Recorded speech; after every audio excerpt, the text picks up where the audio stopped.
A significant milestone for India's moon mission. Chandrayaan-2 successfully enters lunar orbit after nearly 30 days of journey in space. Congratulating the ISRO team, Prime Minister Narendra Modi says this mission is a unique one and it will study and explore the South Pole region of the lunar terrain, which has not been explored by any past mission.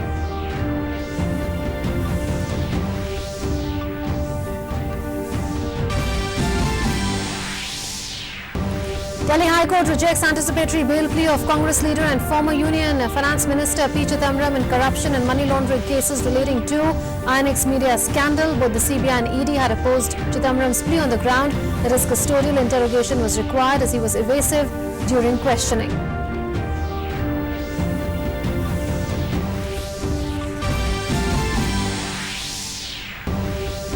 Life returning to normal in Jammu and Kashmir, landline services restored in many places in the state, schools open.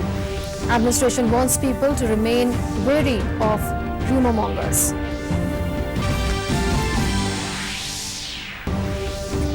High Level Committee chaired by Union Home Minister Amit Shah approves over 4,432 crore rupees of additional central assistance to natural calamity affected states of Odisha, Karnataka and Himachal Pradesh. The committee also reviews ongoing flood situation in different parts of the country. Relief and rescue operations on war footing as rain and floods wreak havoc in most states of North India. 35 lives lost in Himachal Pradesh and Uttarakhand. Flood-like situation in many parts of Punjab and Haryana. Flood alert continues for Delhi NCR.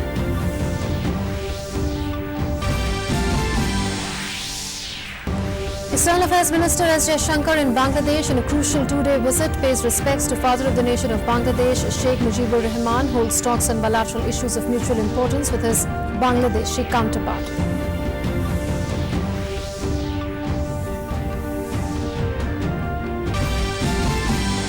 Vice President M. Venkaiah Naidu and Prime Minister of Latvia, Krišjānis Kariņš, have a one-on-one meeting. Vice President will also address India-Latvia Business Forum meeting.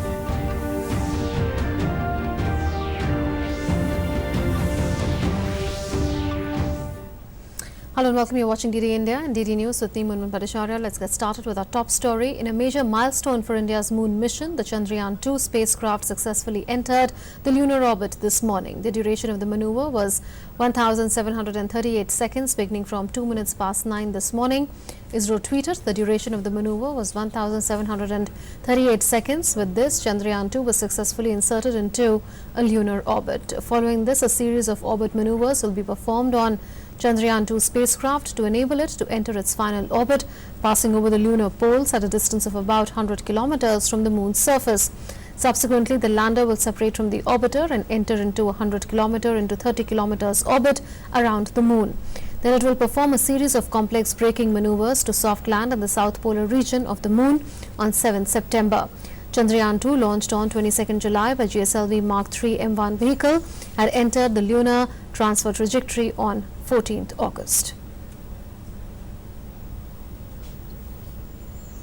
ISRO chairman briefed the media on lunar orbit insertion of Chandrayaan-2. K. Sivan said the Chandrayaan-2 mission crossed a major milestone today as Chandrayaan-2 entered the lunar orbit at around 9 a.m.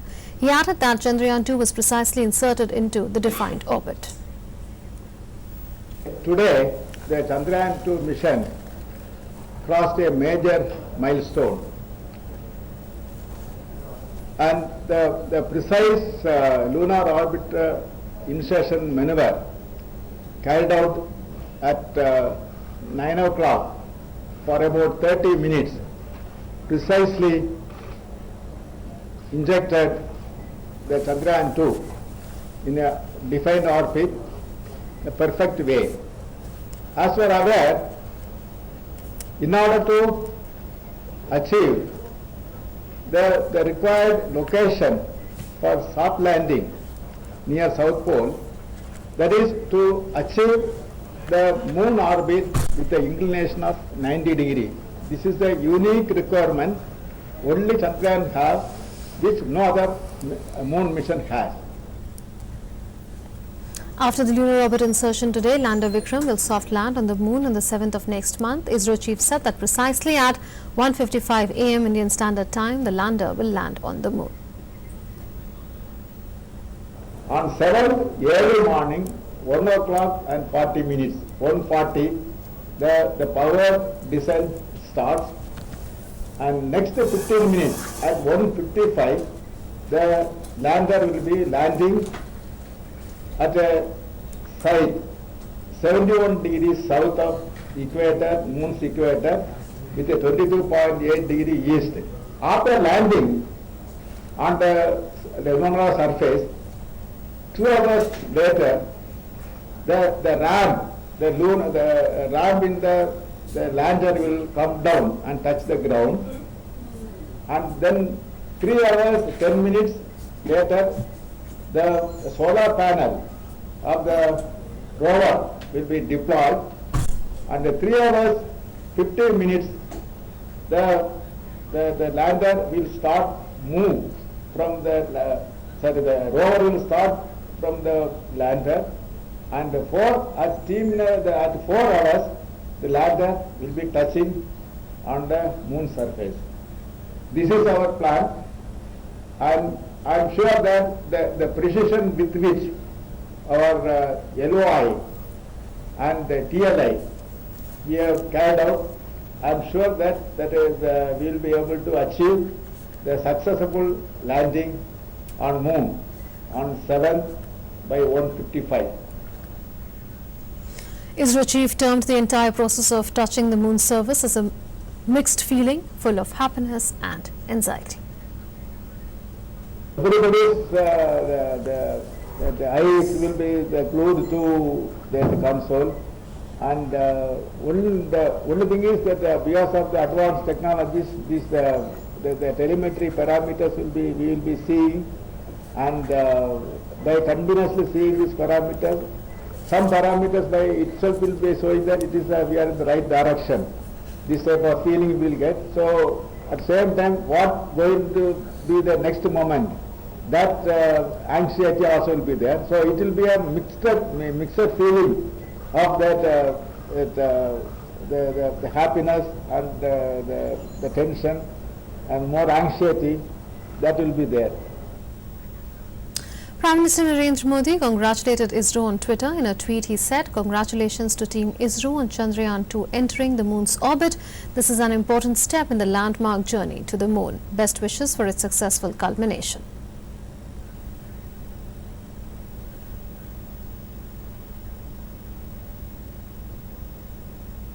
The Delhi High Court today refused to grant anticipatory bail to former Union Minister and Congress leader P. Chidambaram in relation to the INX Media case. The INX Media case pertains to the alleged irregularities in the Foreign Investment Promotion Board clearance to INX Media in 2007. P. Chidambaram was the finance minister then. The CBI and ED say that P. Chidambaram and his son Karti Chidambaram received illegal gratification from INX Media owners Peter and Indrani Mukherjee for the clearance. Indrani Mukherjee is presently an approver in the case. Chidambaram contended that at the stage of bail, the court need not look into the merits of the case.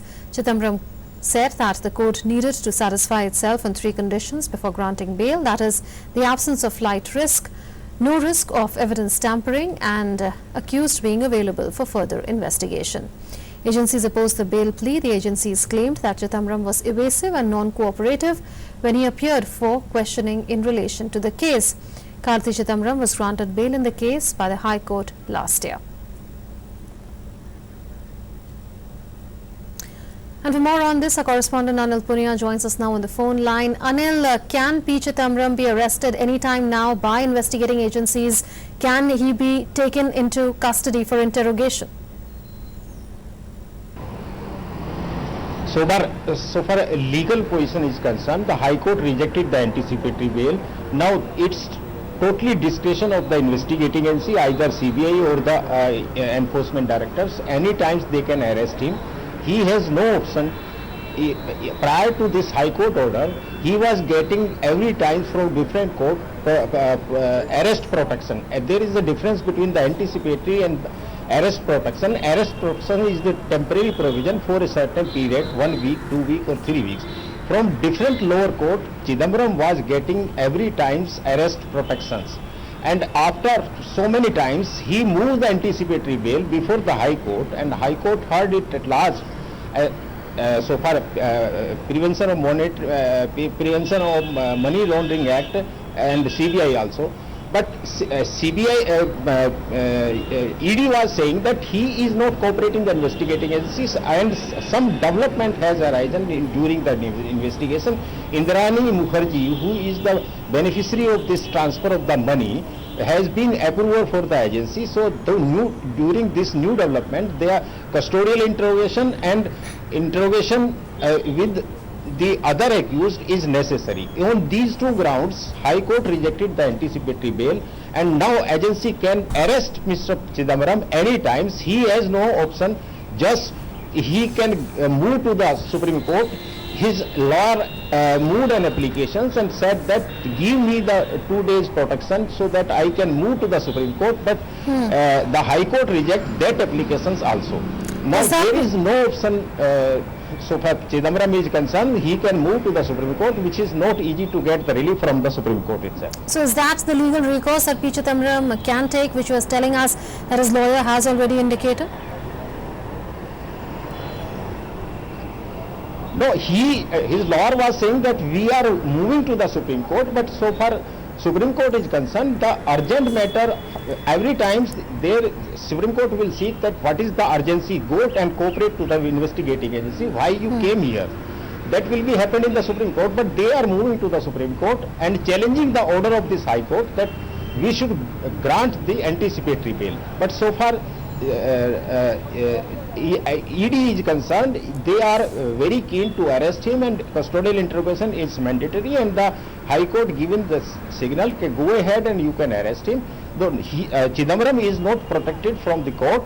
So far other cases is concerned, he was getting the arrest protection in the Aircel Maxis case, but in INX media, ED can arrest any times, and Chidambaram has the only option to move the Supreme Court, which is not easy to get the relief from the Supreme Court immediate basis.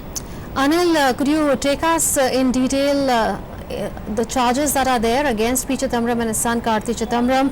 Also, is the investigation likely to get sharper going forward, considering that, like you've told us, Indrani Mukherjee has already turned approver in this case?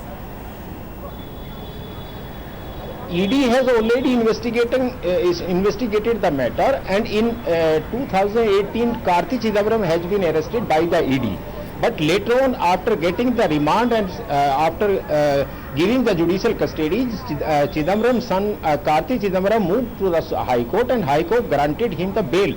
So Karti Chidambaram is on bail so far this case is concerned. Plus P. Chidambaram was never arrested. He was getting the protection from the lower court, from different courts, but he moved to the anticipatory. Anticipatory bail is the provision for a permanent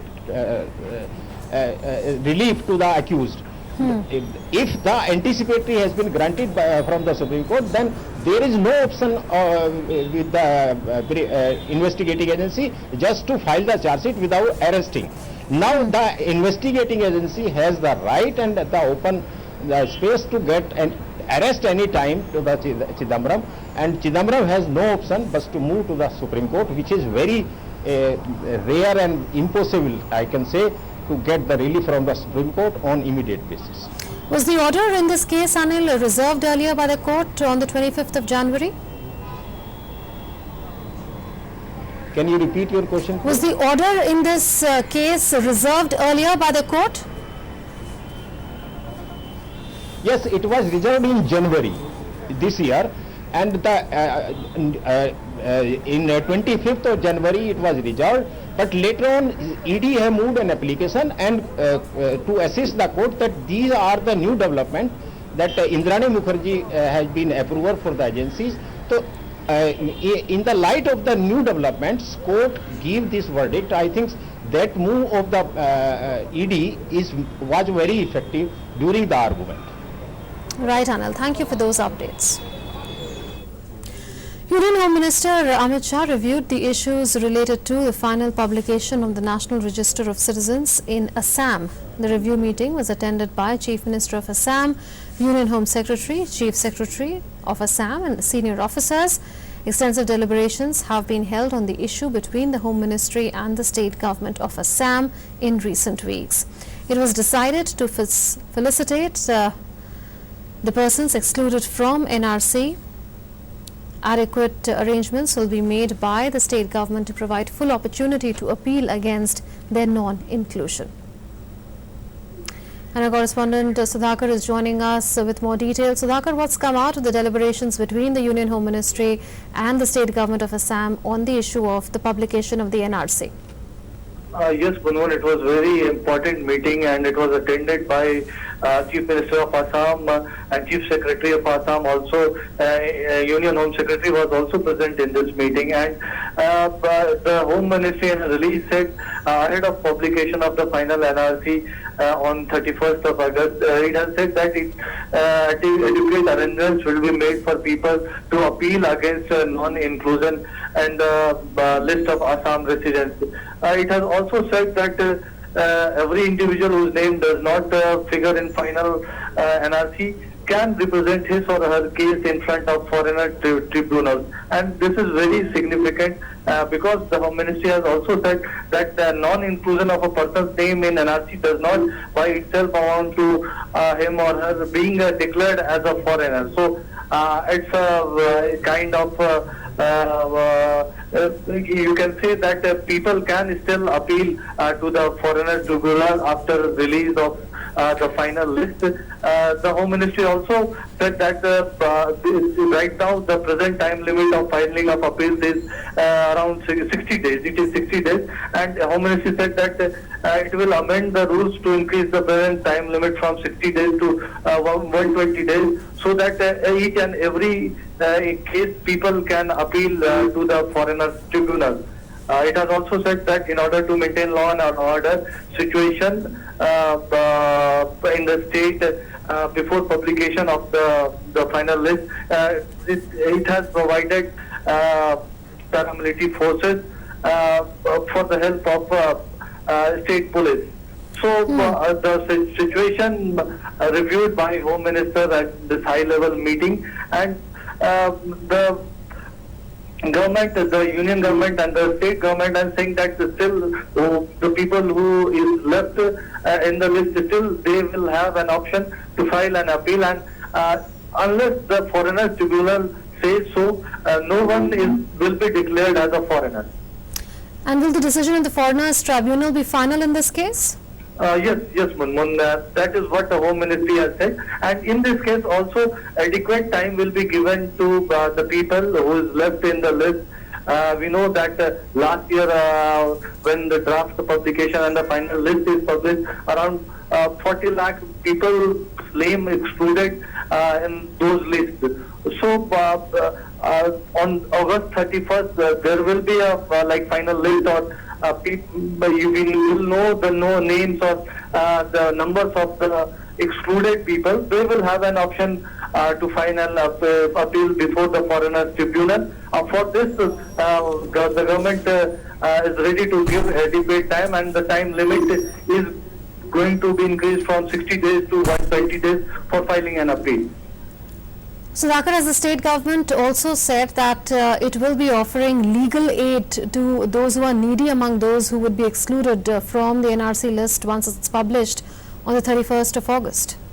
Yes, and this is also important as far as state government has agreed to set up, also said that it will set up adequate number of tribunals at convenient location so that people could file appeal. And also it has decided that it will also make arrangements to provide legal aid to the needy people among those excluded from the NRC. So each and every one, whether it is poor or it's people who cannot get from anyone, they can get from the state government through these legal aids also. Sudhakar, what is being done in order to maintain law and order at the time when the publication of the NRC will take place in the state?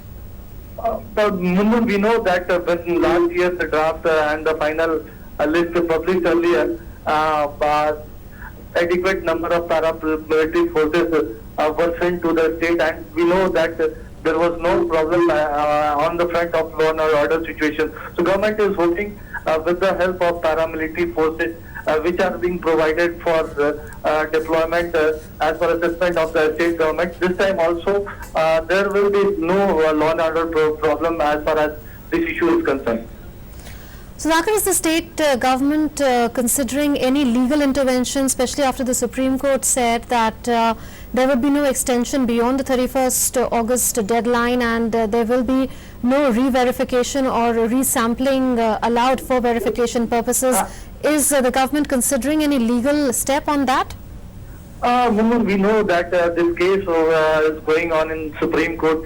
Supreme Court is hearing this case, and earlier there were some options given by the union government and as well as state government, but finally Supreme Court has asked to publish the list of excluded people by August 31st.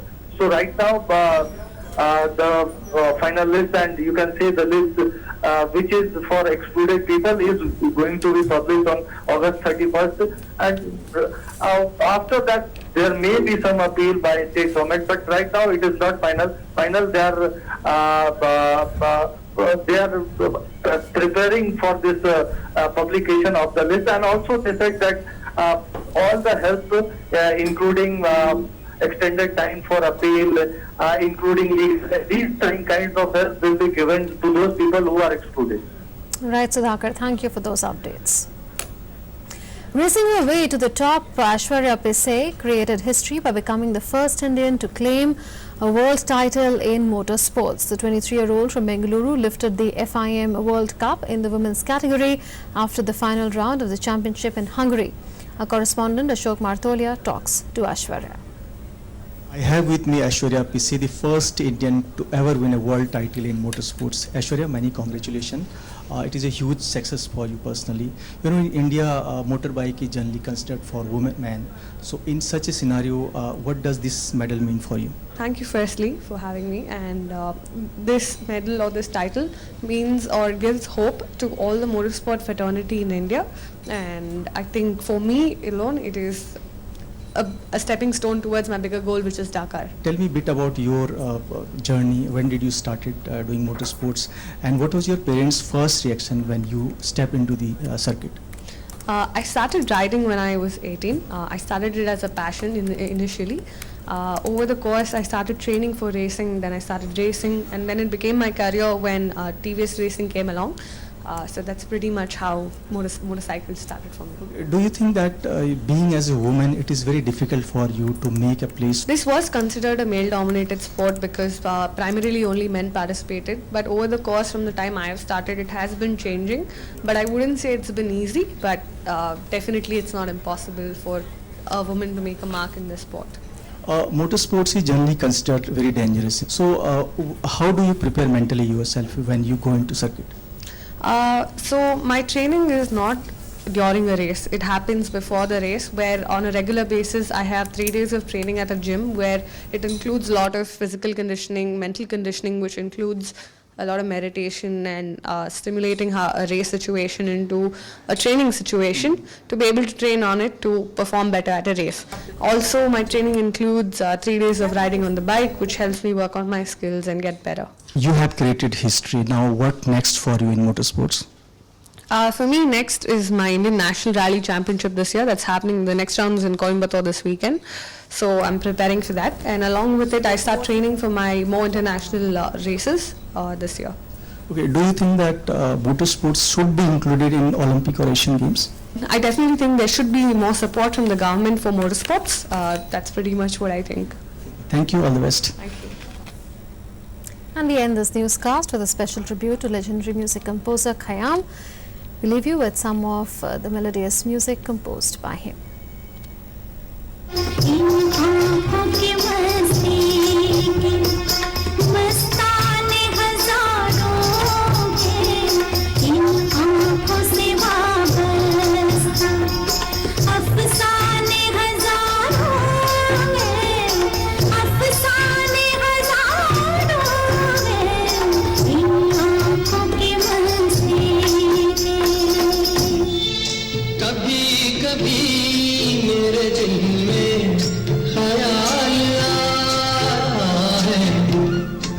जैसे तू मुझे चाहे